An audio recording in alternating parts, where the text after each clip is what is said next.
బాబాయ్ ఎట్లాంటి పరిస్థితి చూసినావు కదా ఇప్పటికైనా మాటిను తాళ్ళెక్కుడు బంద్ చేసి జీతకాలం పెట్టు.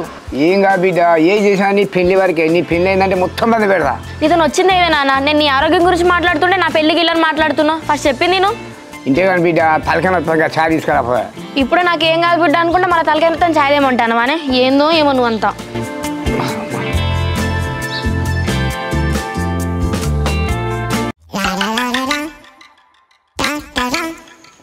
అరే సూరి చింటిగా నమ్మతుంది రేడు. ఏమైందమ్మా నువ్వు మరికాడికి ఎందుకు వస్తాను? ఏం లేదు బిడ్డ, నీతోటి నువ్వు సురేష్ తోటి మాట్లాడుతానని వచ్చిన. అవునా అమ్మ, దేని గురించి మాట్లాడాలి? మా ఇద్దరితో మాట్లాడేది ఏమున్నది? దేని గురించి అంటే ఏం చెప్పాలా బిడ్డ, నా కొడుకు చక్కగా తిండి తింటలేడు, రాత్రి పూట చక్కగా వంటలేడు. ఏమైందిరా అంటే మంచాల బోరుతాండు. మరి మీకేమైనా చెప్పిండా? వానికి ఆ జాబ్ టెన్షనే పట్టుకున్నట్టున్నది. మీ ఇంతే తెగుదాం అనుకున్నా కదా, ముగ్గురం ఖాళీగానే ఉంటాను, జాబ్లా అత్తలేవు, అందుకోసం ఆ టెన్షన్తో తింటలేనట్టున్నాడు వాడు. జాబ్ ఏమున్నది